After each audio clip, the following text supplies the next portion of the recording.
Hello, everyone. Welcome to this day's meeting. Very appropriately, while the climate change is being discussed in Cairo, we have a speaker from Egypt, and the subject is on Coptic letters. And Dr. Myriam Wissa, I've known for quite a number of years. I first met her when she was a senior research fellow in the School of Oriental and African Studies in London. And since then, we've done various projects together. And she's taught for quite a while at the American University in Paris. So she's educated, actually, she comes through the French educational system, which is far better than the English one in many ways. It's much more thorough. So it's a great privilege to have her speaking to us tonight. She's incredibly wide-ranging in her abilities. She covers Coptic, Arabic, Greek, and has main areas in social history of late antiquity, but she goes beyond that time period quite often. And in fact, today she's a bit before late antiquity. She's speaking about the 3rd to 5th century AD, which I suppose just counts, on epistolary style in Coptic letters. So it's how you address people. Very interesting, and much look forward to hearing you. So over to you, Myriam. Oh, thank you very much, Sebastian, for your hosting me. It is a real honor. I was wondering if there's no echo. It just took it. Yeah. Maybe like this. Yeah. Is it better as a sound? Yeah. I think that's okay now. All right. Yeah. Thank you very much, Sebastian. Professors, colleagues, ladies and gentlemen. It is an immense pleasure to deliver this talk via Zoom on the epistolary style in early Coptic letters. The evidence I will discuss survived letters which are dated from the late 3rd century through the 4th century to the early mid 5th century. These evidence are provided through archaeology and association with Greek papyri. So we've got the evidence of their existence. Examining sample of these letters will allow to answer the question of linguistic reference in this early period, Greek or Coptic, between the 3rd century and the early 5th century. Rather than seeking to answer this question immediately, I would like just to focus on one specific aspect of these epistolary early Coptic letters, which is the opening formula.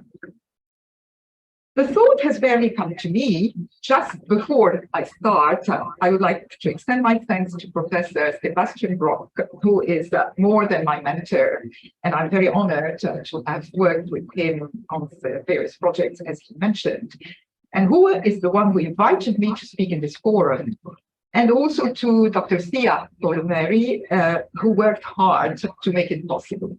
My gratitude also goes to Michael Jacobs and Marlene Holt from the Information Technology Service at the Catholic University of America. So before turning to the Coptic letters themselves, it might be useful to consider what Coptic is, because I wasn't quite sure. The audience probably is more aware, but perhaps I can start to give some, I would say, introductory things.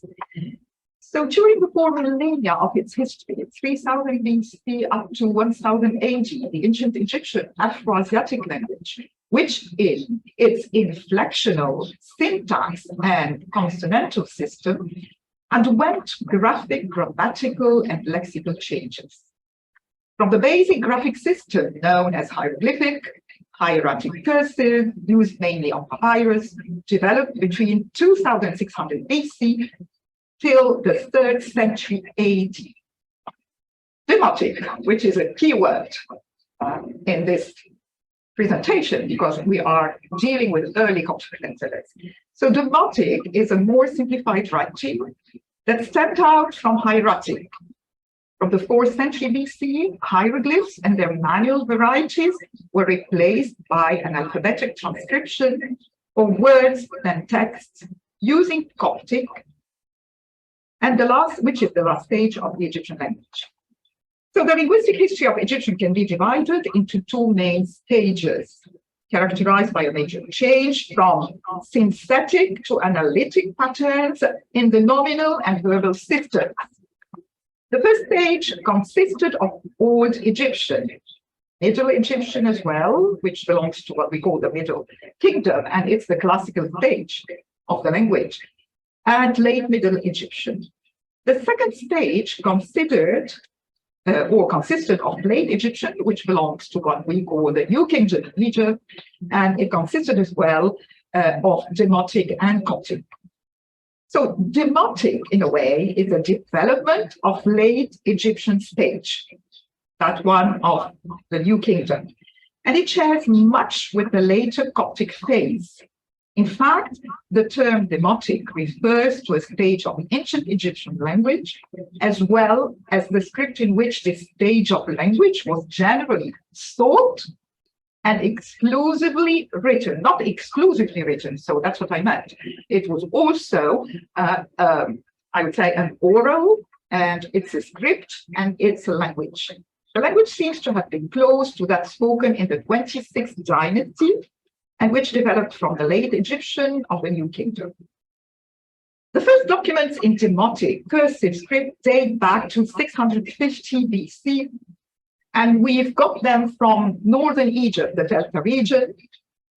The last dated Demotic text was located in the Temple of Philae, and it was inscribed in 452. This is to say that Demotic script had a lifespan of over an millennium, within which it evolved and changed. The final stage of this ancient Egyptian language, long life Egyptian language, was spoken in Egypt from about the 2nd century AD. It consists of 6 dialects, 4 of which were spoken in Upper Egypt and 2 in Lower Egypt. They differ from one another chiefly in their sound systems. So we've got the Fayumic dialect of Upper Egypt, or mostly in the region of the Fayum Oasis, which is, let's say, at the crossroads between the Delta and Upper Egypt. It survived until the 8th century. Assutic or Lycopolitan dialect spoken around Assyut flourished in the 4th century. In this dialect, Lycopolitan, we have text of Gospel according to John, the Acts of the Apostle, along with a number of Gnostic documents. Mimic dialect was spoken in and around the Upper Egyptian city of Akhmet. And one of the most important dialects is the Saitic, and it's also widespread. It was originally the dialect spoken around Thebes, but after the 5th century, it was the standard Coptic of all of Upper Egypt. It is one of the best documented and well-known dialects. Now, how about Lower Egypt? Because all these are just dialects from Upper Egypt. Lower Egypt also got its own dialects, the Mashmurik, but it disappeared very quickly. Only a few glosses of this dialect are extant. And Bohairic, which originally was spoken in the eastern part of Lower Egypt, including the cities of Alexandria and Memphis. Bohairic has been used for religious purposes since the 11th century by all Coptic Christians, and it's still today the case in their Coptic liturgy. The latest Coptic texts written in Bohairic date back to the 14th century. So Coptic, just to sum up, emerged as the written form of the Egyptian language in the 3rd century, when Greek was the official language of Egypt. For some 300 years after its introduction into the written culture of Egypt, Coptic was limited to biblical translation, private and monastic correspondence. The situation changed during the 6th century, when Coptic began to penetrate fields such as literature, liturgy, regulated communications and transactions between individuals and between the state and its subjects. Coptic is therefore a product of Hellenism. That's what we should, I would say, put it in our mind. It's a product of Hellenism. This is well demonstrated by its writing, which is not only Greek, but also adopts a graphic style specific to certain type of Greek book production. Consequently, certain sounds that were not represented or fully represented by Greek letters required the creation of additional letters. 6 letters in Saitic, which despite being, and 7 letters in other dialects, which despite being derived from Demotic were adapted to the Greek writing system by borrowing an analogical form of similar Greek letters. And Coptic did more, standardized Coptic did more than borrow letters from Greek. It also appropriated its diacritic signs, which facilitated reading by separating syllables and words more easily. And in addition to its writing, the lexicon of Coptic is to a certain extent of Greek nature. Loan words from Greek to Coptic constitute a remarkable phenomenon, around 20%. But in some instances, it can reach 30%. This contrasts with their very low number in Demotic. So in Demotic, we don't have all these Greek loan words. Grammatical words directly borrowed from Greek, such as negations, interrogatory words, conjunctions, conjunctive adverbs, subordinating conjunctions, verbs, and prepositions. And I am just trying to sort out this introductory part, which I think is important, just to mention a word of what we call Old Coptic, before the standardized stage of Coptic language. Old Coptic writing is older than standard Coptic writing.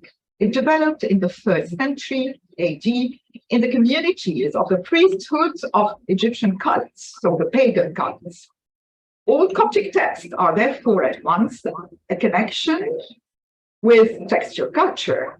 It used the Greek alphabetical or alphabet uncial letters while originating from pagan circles deeply rooted in the ancient Egyptian tradition, testifying to the deculturation of milieu. For example, we have some examples of Ostraka in Demotic. An example that comes to my mind, Demotic Ostraka from Mammothist, which dates to the 3rd century, used Old Coptic to give the phonetic value of certain hieroglyphic ideograms. So it was used, this Old Coptic, for pagan texts and technical astrological texts, oracle, and a set of horoscopic predictions, as well as in a number of administrative stuff. So this is really the beginning, the Old Coptic. We are around 100 AD, before standardized Coptic stage started by the 3rd century. One last word, I promise, that the texts are important with standardized Coptic and with its development and its rise. And this is a word I want to add because monasticism and its development played a significant role in the rise of Coptic language. What is important to see that the texts often present monasteries as being inhabited by Egyptians unable to understand Greek, integrating Greek speakers only if they made the effort to learn Coptic.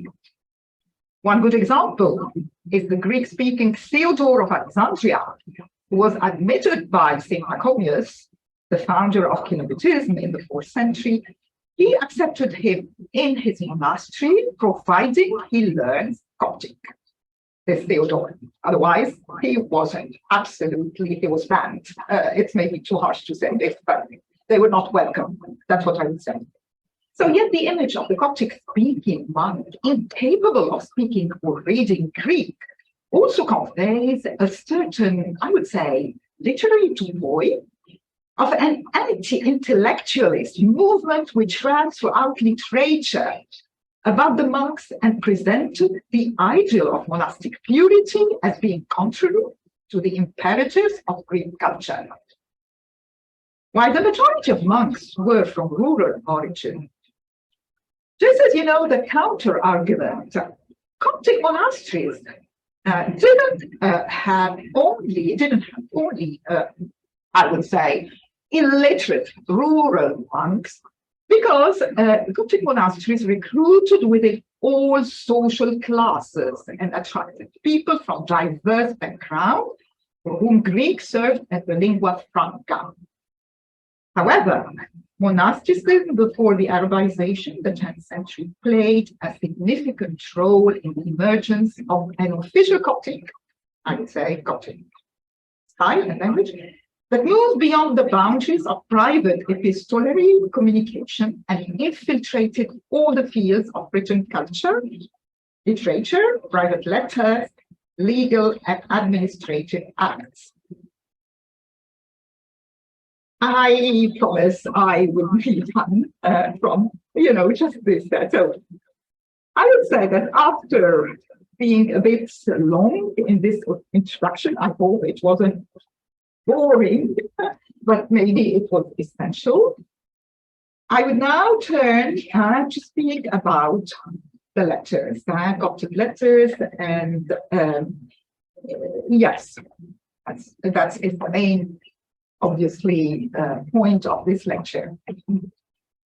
And the material is rich and compelling, but obviously for the sake of time and I cannot cover everything. So whereas, as previously said, whereas many elements of early Coptic letters are worthy of discussion, I will focus only on the formularies in the introduction. And this is what, sorry, let me try to share screen, which I forgot to share. Yeah, this is the Coptic alphabet, as you know, and the correspondences of, yeah.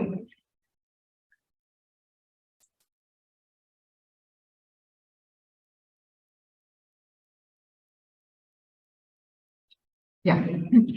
So what I want to say, there is I would say, an indispensable publication by a German scholar years ago, Peter Kopf-Zehner, who discussed in his monograph, it was really an important monograph, this precisely introductory formula under the title, the German title, of course, Einleitungsformel, literally something written at the beginning, referring to the contents or said at the beginning of a speech, usually occupying the opening 1 or 2 lines.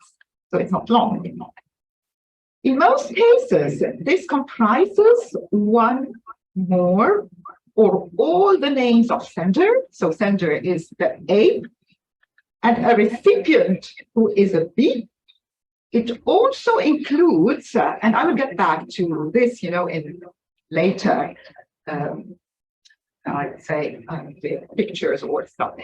It included names of sender, recipient, who is a B, a verb conveying greetings, and the verb referring to process of writing. Now, the corpus I chose, well, the corpus, it's more than a corpus, but obviously I cannot cover everything. I selected some examples. Half of the letter from this early period, again, we are talking about the late 3rd century up to, let's say, roughly early 5th century. The 4th century is definitely more product. I mean, just give us more production. So half of the letters that I looked at from this early period, they come from various sources. They come whether from monastic archives. They do come also from New Testament or apocryphal letters, but also another important number, half, I would say, stemmed from the Manichaean community who lived in Kelis in the 3rd century. And in fact, this community, the Manichaean community of Kelis, provided the earliest example of Coptic epistolary documents. So in general, a number of Coptic and Demotic, especially legal documentary language, bear on epistolary question, among other aspects, of course. So, formulary, language and style of documents are the linguistic correlates of social practice. The use of Coptic for letter writing allowed monolingual Egyptians for the first time in centuries to communicate over distance without the assistance of translators. As I said, you know, just a monk who, or someone from the Quran in Egypt who didn't speak Greek, how would he communicate with another person, Greek speaking? So it was in that sense extremely helpful. I mean, the development of this Coptic writing, letter writing. So it allowed monolingual Egyptians for the first time to communicate over distance without the assistance of translators. From 100 AD until the introduction of Coptic as a more official written language later on, obviously it wasn't in the 2nd or 3rd or 4th century, we must wait until the 6th, 7th, even century after the Arab conquest, when Coptic became really dominantly an official language. It's right after the Arab conquest. But anyway, so for this long period, an Egyptian wanting to write a letter to a fellow Egyptian had to do so in Greek, as I said, even though in many cases, both writer and addressee needed a translator to understand what was written. In fact, under the Roman rule, Demotic language and script started to be banished from official documents. Even after the introduction of Coptic, Greek continued to serve as an epistolographic medium by individuals of either party, worshippers of pagan cults of Hellenistic or Egyptian origins. Only after the Arab conquest, as I said, that Coptic, the Greek virtue stopped being used in private letters, and Coptic became the only idiom of letter writing by Christian Egyptians until its, I would say, decline or death. Let me use the word death because it's literally a death by the 12th century, let's say, perhaps 13th century, the latest. So let's go to examine this, some examples of the corpus I have selected. So I want just to draw your attention to these, generally speaking, the content, I'm not discussing this here. I will be discussing only the title, the introductory, just when he says, I write to so and so. But this is just to give you a hint. The letters, they can deal with requests. All these were published by Biedenkopf Wiener. For example, do the favor, charity, kindness, I request you so and so. A command, for example, be willing to, and then we have information. So we've got after now and then, we've got also, yeah, all kinds of information. I was told that, and you know that. I want, you know, just pay attention to this because this is not what I want to talk about in this lecture. Good wishes and closing formula. External address formula. So, yeah, just you give something to be by me, the sender A. Okay. Then we've got invocation formula, obviously very important. Internal address formula. So I'm writing a greeting to be, I'm writing to be, it's me, yeah. Greeting formula used instead of or in addition to former sentences, so all sorts or all kinds of scenarios. We can, but again, this is what I am not dealing with in this lecture. But just to give a rough idea. Received of be, yeah. And then we have reproach or an admonition, apologies and defense. So these are literally most of them. Now, let's move to our Coptic letters.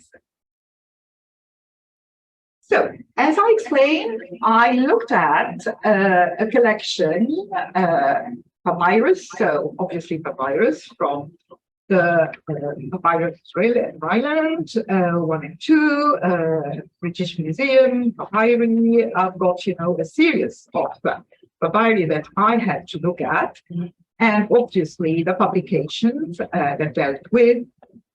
And it's very important to tell you that, yes, for example, let's start to see with, as I stated, we've got correspondences from the Milesian community.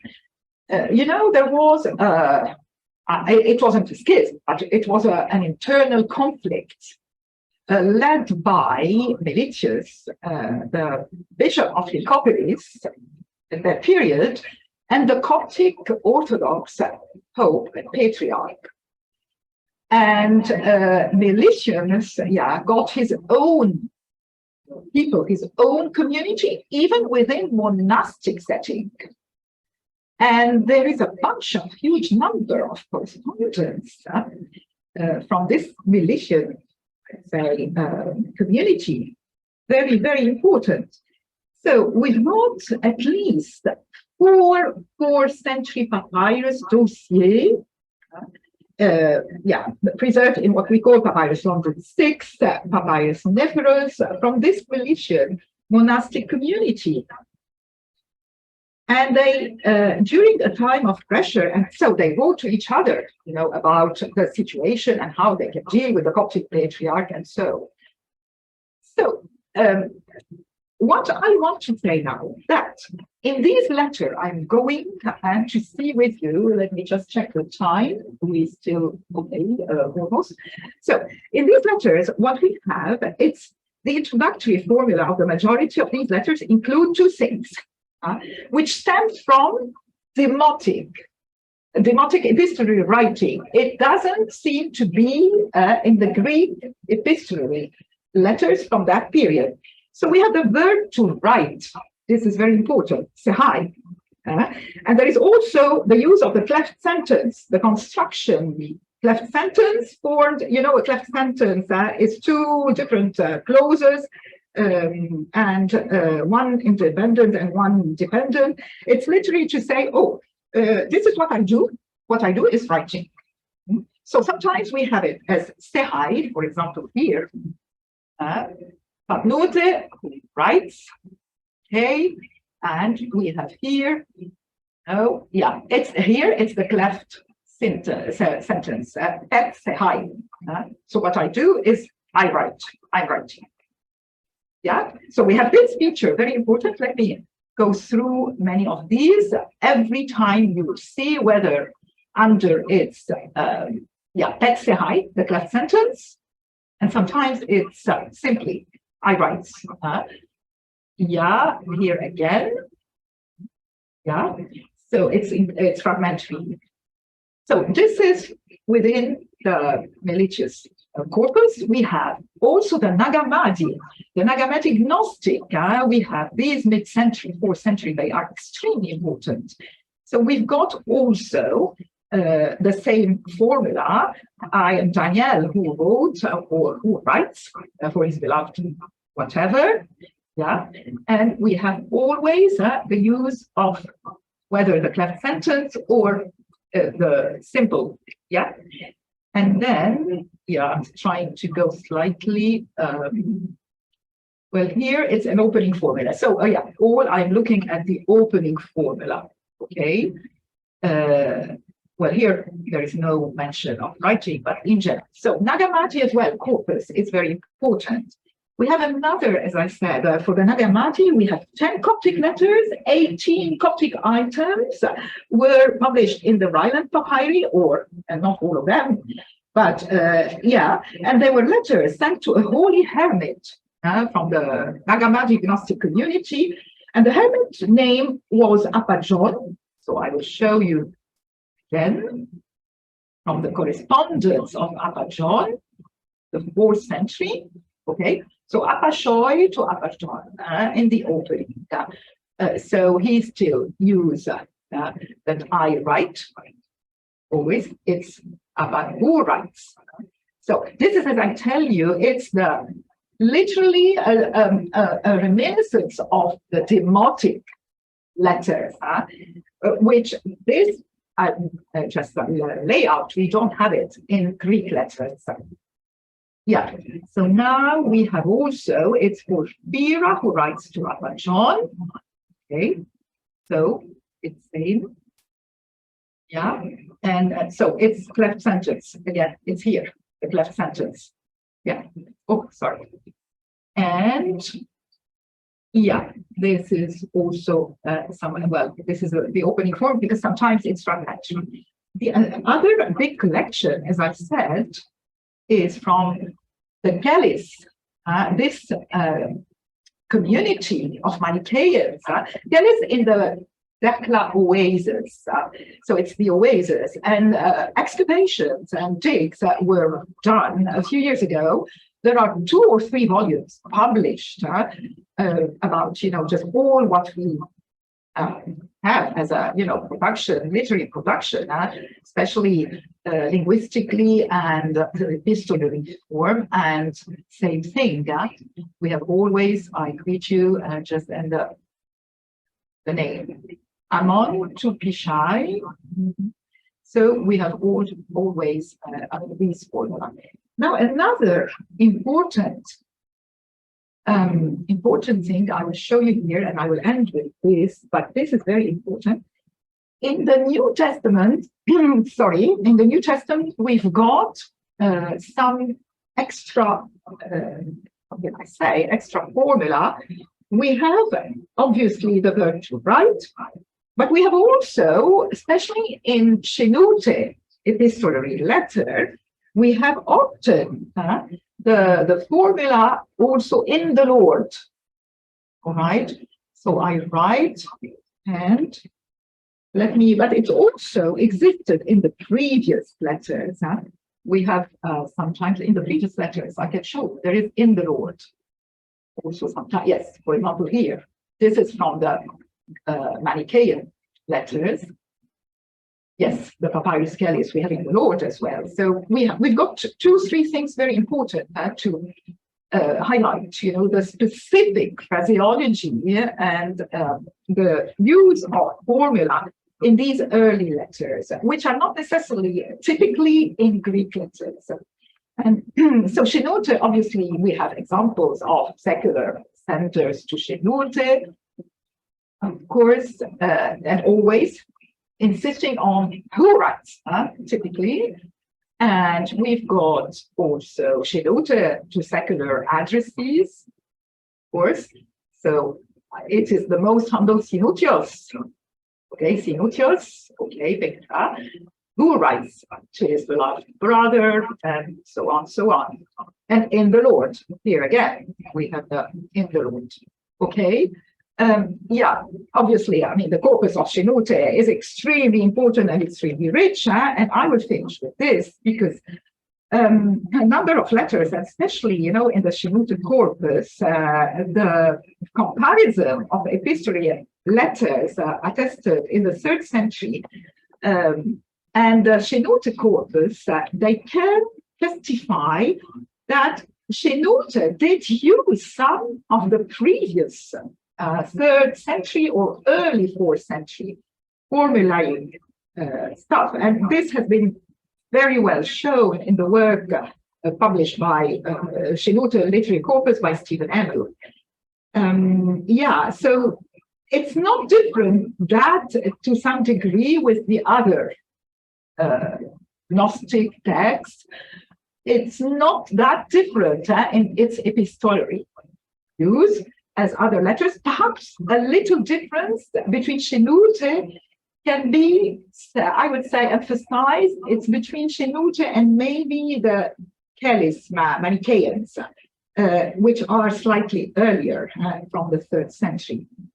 So this is to say that Shenute obviously also emphasized this kind of epistolary, whether taking, you know, just the Greek, I would say, stereotype, or also abiding by the early epistolary style. I want to end with this letter, but this is not only an opening formula by Shenute, but everyone knows how Shenute was so strict with his community, with the priest, and I like this part. It's what he, Shenute, to the clerics. I'm so sorry, because it's not the opening part. Obviously, the opening part is quite polite, is less snobby, is less strict. It's Shenute who writes, always who writes to the clerics of Soy the 2nd time in the Lord. So again, writes and in the Lord, the same phraseology and I would say a similar pattern. But this is part of the content. After you have said that we are coming out, is to let Satan enter to us, for you have heard. This is in the 1st letter. What can you say now? He is not among you. So he meant Satan, and he is, you know, admonishing these clerics of stone. Why your acts of violence and your robberies bear witness against you, since you took away what is not yours. Am I not aware that my sins are plenty before God? And I am distressed for you, companions. Will you recall this? Will you really decide to bring upon you what the prophets have said? And that he quotes, yeah, obviously from Isaiah and from Hosea and all these. Just to conclude, I'm sorry, it was an overview I wanted to highlight. I didn't have time to emphasize the demotic epistolary style because it's very important. There is an essential work that can be the link to these early Coptic letters.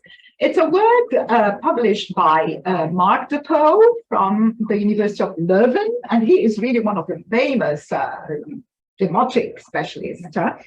And he emphasized that we have the formulation sometimes in demotic epistolary letters from the 3rd century, including to write when he put it straight.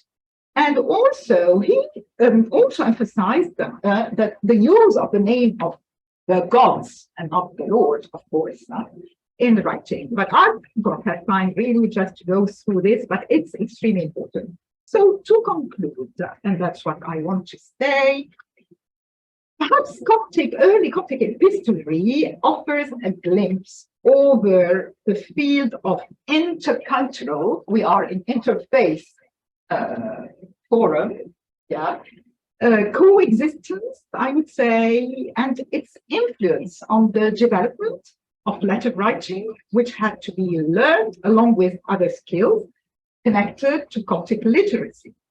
the existence of explicit concepts of epistolary politeness and social behavior in written communication with Coptic letters were of Demotic and Greek, I would say, an appropriation from both Demotic and Greek epistolaries, at least in these early periods, because afterwards things will be changed. They reflect the reality of Coptic culture, which is neither an alternative culture, that's what I want to say, it's not an alternative culture, nor a new fusion. It is by its own culture, even though it got in its DNA the former, just some remains from the former Egyptian and also the borrowing from the Greek cultural milieu. Thank you. Thank you very much, Myriam. That was most fascinating, and thank you for introducing us to this unusual area. Egypt is well known for its papyri, and it's thanks to all these rubbish heaps which preserved these documents, often in a very broken form. So it's very exciting to see that one usually thinks of Greek papyri, but of course there are lots of Coptic ones too. And these are some of the most interesting that I've come across. It's fascinating that the introductory formula goes back to a demotic with the it's so-and-so who writes. I've never come across that before, and of course that's because I haven't not familiar with demotic letters, but that's very intriguing. Whereas some of the other formulations, such as "May you be sound," I'm sure I've come across that in both Syriac and also in Greek. Well, we have a bit of time for questions and comments, so it's open to our audience. Listeners, so over to you. Thank you very much, Sebastian. What an honor. Later on in the history of epistolography, you have actually handbooks for letter writing, but I guess you don't have any traces of such things at this early date. Yes. There is a problem of these early letters because I tried to stick with what was really, I would say, published, with, I would say, confirming that it's really just belongs to 3rd century or 4th century. There are two major problems encountered by predecessors who worked on this topic, really, and published, among others, the famous German, that we have some paleographic problems with these early Coptic stuff, and because it's fragmentary, so we cannot sometimes, we are not able to make really just a good use of them. So there are definitely more things, but these are really early. Yeah. Is there a great change in style as you get later? Does it become more influenced by Greek epistolography? Definitely, yes. Yeah. After, the beginning of the 5th century, and the more we move in centuries, by the 6th centuries, and obviously the big collection we got of epistolary formula from between the 6th and the 9th centuries, so even after the Arab conquest, is literally I would say, style, the Greek style, 100%. Yeah, so it's no longer, I would say, this beginning the link really between what was used in the Coptic and it's obviously it changed a lot. Yeah. Yes. But does the initial formula, it is so-and-so who writes, and that's so distinctive, does that survive much later? It can be justified, yes. I even, after Arabization in the early papyri and strata, it can be Yami just mentioned that it's A who is writing this, but it's not as emphatic as it was earlier. But it can be, yes, traced for sure. Yeah. Well, it's a very specific topic, yeah, for interfaith. Well, I think it's very good. We like to have a great variety and variety of different cultures, languages, and so on. No, yeah. As I said in my conclusion, it's also what is important that they offer us a glimpse over the field of intercultural coexistence. Quite. Yes. Well, I was fascinated by the ones from the Manichaean community in Kellis.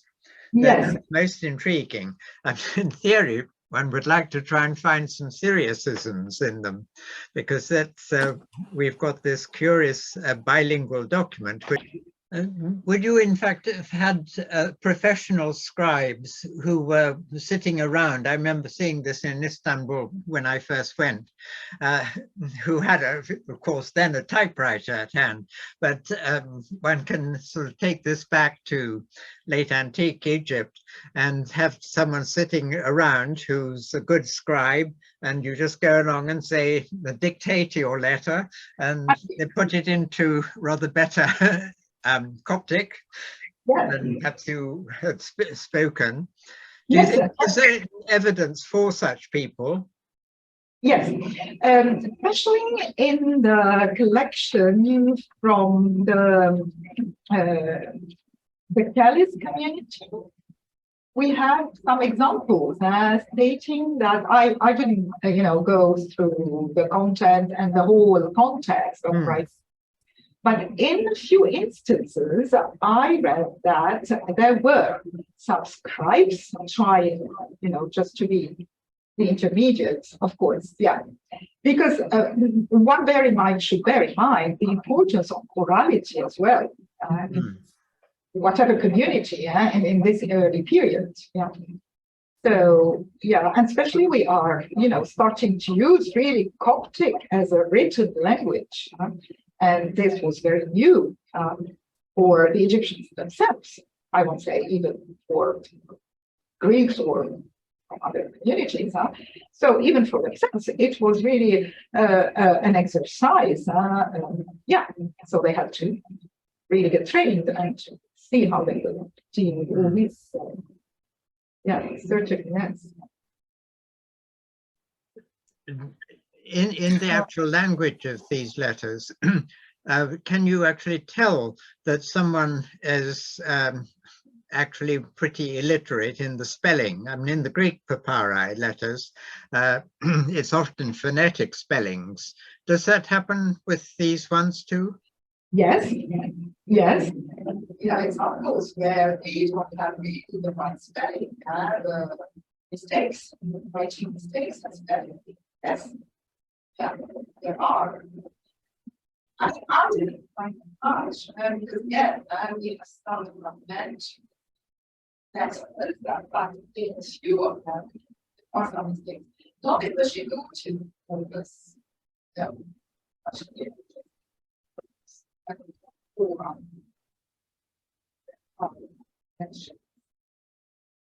Something amazing. Yes, if one thinks of some of the beautiful Coptic manuscripts, those are not peasant productions.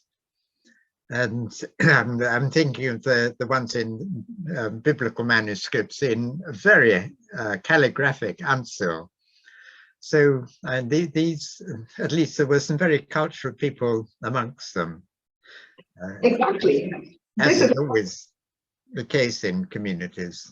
Right. No, this is a good argument, Sebastian. Thank you very much for raising this, because obviously this is a good argument.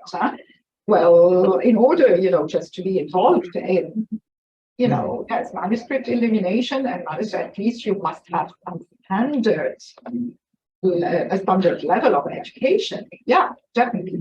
Yes. In that connection, Wolfson always intrigued me. You have quite a lot of Coptic and Greek bilingual manuscripts, but you don't have any, or at least I think there's maybe one exception, in Syriac. I've no idea why that should be so, but it is so. Oh, really? There is no comparison in Syriac production, manuscript production? No. Syriac and Arabic later on, but Syriac and Greek. I think there's one manuscript which turned up in the new finds at St. Catherine's, but it's extremely unusual.